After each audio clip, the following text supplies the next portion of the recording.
नमस्कार साथियों, आप सभी का स्वागत है आपके अपने YouTube channel MKS teaching point में। सुप्रीम कोर्ट सुनवाई पर टिका सभी राज्यों के बीएड चयनितों का भविष्य। जी हां साथियों, बात करेंगे आपके बीएड वर्सेस बीटीसी मुद्दे को लेकर के। साथियों, जैसा कि सभी को पता है, आपके 11 अगस्त 2023 को बहुत बड़ा जजमेंट सुप्रीम कोर्ट के माध्यम से देखने को मिला, जिसमें प्राथमिक शिक्षक भर्ती में बीएड चयनितों को जो है बाहर किया गया। और उसके बाद जो है स्पष्ट रूप से अब तक जो है मामले की स्थिति को अगर देखें तो कई सारे राज्यों में ये मैटर अब हाईकोर्ट में पेंडिंग है कि जो आपके एनसीटी 2018 की गाइडलाइन से चयनित बीएड डिग्री धारक हैं उनके भविष्य का क्या होगा। और इसी परिप्रेक्ष्य में सबसे बड़ा फैसला लिया गया है पटना हाईकोर्ट के माध्यम से, जिसने स्पष्ट रूप से 22,000 बीएड चयनितों को बाहर किया है। और ये एनसीटी 2018 की गाइडलाइन के अनुरूप इन जो है बीएड डिग्री धारकों को जो है प्राथमिक शिक्षक भर्ती में मौका दिया गया था। अब उनके बाहर हो जाने के बाद कई सारे राज्यों के जो एनसीटी 2018 के बीएड चयनित हैं उनके मन में शंका उत्पन्न हो गई है, क्या हमें जो है प्राथमिक शिक्षक भर्ती से बाहर कर दिया जाएगा। लेकिन साथियों, इसी परिप्रेक्ष्य में एक महत्वपूर्ण जो सुनवाई होनी है सुप्रीम कोर्ट में, वो है आपकी क्लेरिफिकेशन याचिका की, जो Arnab Ghosh versus union of India की है। साथियों, बात करें उसमें सुनवाई हो चुकी है, लेकिन साथियों उसमें फिर से जो अपडेट लगी हो महत्वपूर्ण है और निर्णायक भी है। बात करें पिछली सुनवाई जो अनिरुद्ध बोस सर की बेंच में हुई थी, और बात कर लें उन्होंने स्पष्ट रूप से ये कहकर इस मामले को जो है दूसरे बेंच में ट्रांसफर किया था कि सुधांशु धूलिया सर जो है इस मामले के जो है मेन है, यानी उन्होंने जो स्पष्ट रूप से लिखित आर्डर आया है उन्हीं के माध्यम से आया है और वो ही बेंच जो है इस मैटर को सुनेगी। तो उन्होंने स्पष्ट रूप से आदेश किया था कि चीफ ऑफ जस्टिस को ये कहते हुए कि इस मामले को उसी बेंच में ले जाया जाए। तो स्पष्ट रूप से अब उसी बेंच में इस मामले की सुनवाई होगी। और इस मामले की सुनवाई को लेकर के अगर साथियों बात करें तो डेट सामने निकल कर आ रही है, लेकिन अभी फाइनल नहीं है, कार्ज लिस्ट नहीं आई, लेकिन टेंटेटिव डेट आ चुकी है। साथियों, टेंटेटिव डेट की बात करें तो 11 दिसंबर की टेंटेटिव डेट देखने को मिल रही है। पिछली सुनवाई में स्पष्ट रूप से जो है सेम बेंच की बात की गई थी, जिस बेंच से मैटर की सुनवाई होकर के जो है सुप्रीम कोर्ट का फैसला आया था। हालांकि उसमें एक जस्टिस के रूप में अनिरुद्ध बोस सर थे, लेकिन उन्होंने सुधांशु धूलिया सर को जो है ज़्यादा जो है महत्व दिया है और स्पष्ट रूप से उनको जो है स्पष्ट किया है कि उसी बेंच में इस मैटर को लगाया जाए जिस बेंच के वो स्पष्ट रूप से एक पार्ट हैं। तो स्पष्ट रूप से बात करें तो उसी बेंच में मैटर को सुना जाएगा और क्लेरिफिकेशन का महत्वपूर्ण जो मुद्दा है उसको स्पष्ट किया जाएगा।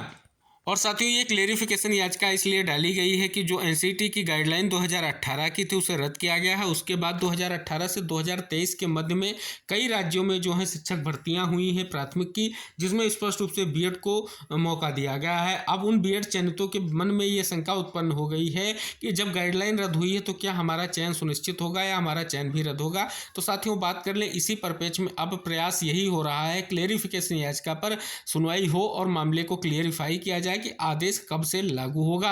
और बात करें जब से पटना हाईकोर्ट ने अपना जजमेंट दिया है कि सुप्रीम कोर्ट के आदेश को आधार बनाया है, एनसीटी की नोटिफिकेशन जो है रद्द होने का आधार बनाया है, तब से कई सारे राज्यों की प्राथमिक शिक्षक भर्तियों में भी ये संशय की स्थिति उत्पन्न हो गई है। बात करें यहाँ पर मध्य प्रदेश की जो आपकी प्राथमिक शिक्षक भर्ती जिसमें बीएड चयनितों के लिए जो फैसले की घड़ियां थी उसकी बात करें तो सुनवाई समाप्त हुई थी। उसमें स्पष्ट रूप से कहा गया था, क्लेरिफिकेशन याचिका का जो है स्पष्ट रूप से वहाँ आधार बनाया गया था और जस्टिस ने कहा था इस क्लेरिफिकेशन याचिका का भी महत्वपूर्ण रोल है, इसलिए इसकी सुनवाई के बाद ही स्थिति स्पष्ट हो सकेगी। और इसकी रिक्वेस्ट पर जो है मैटर को जनवरी में लगाया। हालांकि पटना हाईकोर्ट में ऐसी कोई दलील स्वीकार नहीं की और स्पष्ट रूप से जो है फाइनल जजमेंट आ गया, जिसमें 22,000 बीएड चयनित बाहर हो रहे हैं, ऐसा आदेश कर दिया गया और सरकार को निर्देश दिया गया कि जल्द से जल्द इस पर जो है प्रभावी कदम उठाया जाए।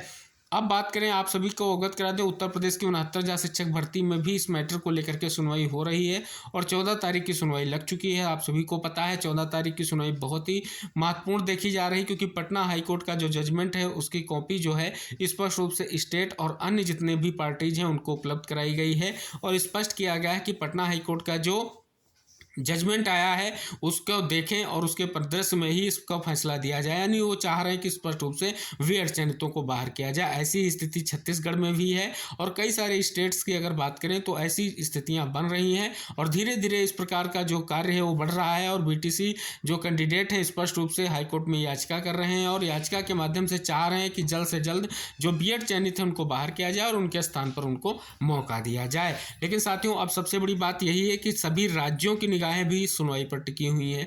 बात इसलिए राज्यों की सुनवाई को लेकर के टिकी हुई है क्योंकि उनको जो भर्ती का प्रोसेस है उसमें फिर बड़ा परिवर्तन करना पड़ेगा अगर बीएड चयनितों को बाहर किया जाता है। तो इसलिए राज्य भी नहीं चाह रहे हैं कि ऐसी कोई स्थिति उत्पन्न हो। लेकिन अगर सुप्रीम कोर्ट या हाई कोर्ट का आदेश होगा तो उसका अनुपालन राज्य सरकार को करना ही पड़ेगा, क्योंकि कोर्ट के आदेश का अनुपालन सभी को करना अनिवार्य होता है। तो साथियों, सुप्रीम कोर्ट में जो एक क्लेरिफिकेशन याचिका है, इसकी सुनवाई 11 तारीख को होनी है। हालांकि साथियों, अभी तक काज लिस्ट वगैरह जारी नहीं की गई है। काज लिस्ट आने पर ही स्पष्ट होगा कि सुनवाई आपकी 11 को होगी या कुछ इसमें जो है परिवर्तन आएगा। लेकिन अंतिम बात करें तो जो विकल्प है बीएड चयनितों के लिए यही याचिका है, क्योंकि ये क्लेरिफिकेशन याचिका अगर वर्तमान में देखें, यही याचिका वो याचिका है जो स्पष्ट रूप से बीएड चयनितों के भविष्य को सिक्योर कर सकती है, जो 2018 से 2023 के मध्य के हैं। और उनके लिए ये स्पष्ट हो रहा है कि एनसीटी की जो गजट 2018 है, जिसके परिपेक्ष में उनको जो है प्राथमिक शिक्षक भर्ती में जो है चयन का मौका दिया गया था। तो ये सारी चीज़ें जो है इंगित यही करा रही हैं